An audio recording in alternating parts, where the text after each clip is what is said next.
warahmatullahi wabarakatuh. Perkenalkan nama saya Anissa Yunitasari. Saya akan mempresentasikan penelitian saya dan rekan saya, Naili Saidia, dengan judul The Use of Minimalist Parenting in a Case of Information Overload. Penelitian ini membahas tentang pola asuh minimalis untuk para orang tua dengan situasi perkembangan digital yang sangat mungkin adanya informasi-informasi baru. Di sisi lain, memiliki dampak positif karena terbuka dengan hal-hal baru, namun jika terlalu banyak informasi dan pilihan-pilihan, tidak jarang menimbulkan keresahan dan multitasking yang dapat menimbulkan stres.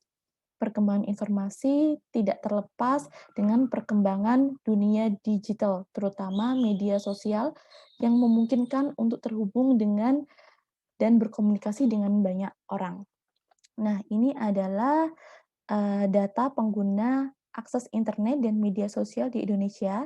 Data diambil di tahun 2021 bulan Januari. Di sini total populasi di Indonesia adalah 274,9 juta dan untuk internet usernya 202,6 juta atau setara dengan 73,7% dari total populasi, dan untuk aktif sosial media sosialnya 170 juta atau setara dengan 61,8% dari total populasi. Dan yang untuk gambar kedua ini adalah data statistik profil pengguna media sosial. Pada masa rentan usia 25 sampai dengan 34 tahun ini memiliki kedudukan yang sangat tinggi dibandingkan dengan tahap-tahap yang lainnya. Dan di usia ini adalah usia-usia di mana orang Indonesia ini sudah menikah dan memiliki anak gitu, dan it mean mereka adalah orang tua. Ini adalah platform media sosial terbanyak yang diminati di Indonesia. Ini adalah dengan user berusia 16 sampai dengan 64 tahun. Yang paling tinggi ada YouTube, lalu ada WhatsApp, Instagram, Facebook, dan Twitter. Dan waktu rata-rata yang digunakan untuk bersosial media itu ternyata lebih tinggi waktunya dibandingkan dengan membaca. Waktu yang digunakan untuk sosial media adalah 3 jam 14 menit, sedangkan untuk membaca secara online maupun offline itu adalah 1 jam 38 menit. Ini adalah benefit dari overload information. The Pew Research Center itu menyatakan bahwa 57% dari ibu-ibu milenial percaya bahwa mereka ini memiliki pola pengasuhan yang lebih baik daripada generasi sebelumnya, yaitu adalah generasi X dan baby boomer. Di sini bukan karena tanpa alasan ya, karena memang teknologi sangat mudah untuk diakses, para orang tua ini terkoneksi dimanapun dan kapanpun gitu. Dan yang ketiga adalah informasi teknologi ini dapat meminimalisir disparitas pendidikan karena memang sangat mudah untuk diakses.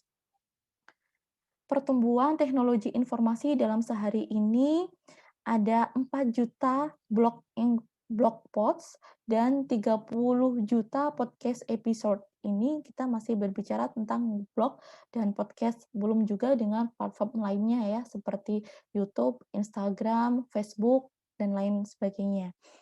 Dan ini sosial media menjadi tren di tahun 2021 dan platform sosial media menjadi pencaharian nih bagi para milenial. Nah, metode yang digunakan di penelitian ini yaitu adalah penelitian kualitatif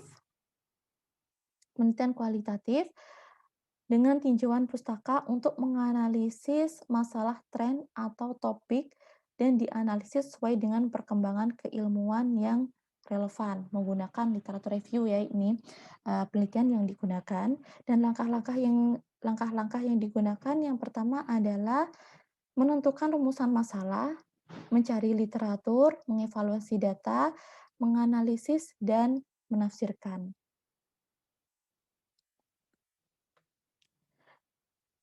Ini pembahasan tentang information overload memberikan dampak pada tantangan pola asuh gitu ya. Jadi di sini pada masa pandemi ini banyak sekali informasi tentang parenting di sosial media. Yang pertama adalah adanya program kelas online dengan berbagai macam metode. Yang kedua, komunitas parenting online dengan berbagai topik. Lalu penawaran permainan edukatif dengan berbagai macam perkembangan dan tren. Postingan tentang metode parenting di berbagai platform. Lalu tersedianya platform pembelajaran online berbayar maupun gratis gitu untuk belajar.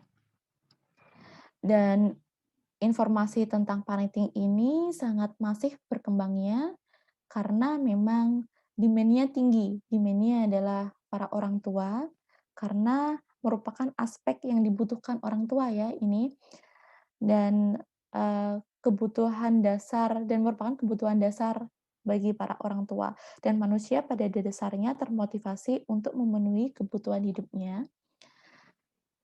Ada dua motivasi manusia untuk memenuhi kebutuhan hidupnya. Yang pertama adalah deficiency motivation, yaitu merasa bahwa manusia itu selalu kurang, jadi perlu adanya pembelajaran. Dan yang kedua adalah growth motivation karena pertumbuhan pertumbuhan atau perkembangan yang sangat dinamis sehingga sangat memungkinkan memungkinkan orang-orang harus bisa survive dengan pertumbuhan atau perkembangan yang sekarang ini ada. Ini adalah dari Maslow Hierarchy of Needs. Di sini akan membahas tentang kebutuhan-kebutuhan dasar manusia. Yang pertama adalah adanya kebutuhan dasar fisiologis yang bersifat fisik fisiologis ya. Misalkan adalah udara, makan, minum, lalu ada kebutuhan dasar rasa aman. Misalkan nih pada saat pandemi kegiatan pembelajaran dialihkan menjadi online dan orang tua merasa tidak aman, takut tertinggal dengan kegiatan belajar di rumah gitu. Karena merasa kegiatan belajar di rumah kurang kurang adanya engagement guru dan siswa sehingga perlu adanya tambahan-tambahan kelas online atau informasi-informasi baru yang perlu gitu ya untuk menunjang kegiatan-kegiatan pembelajaran.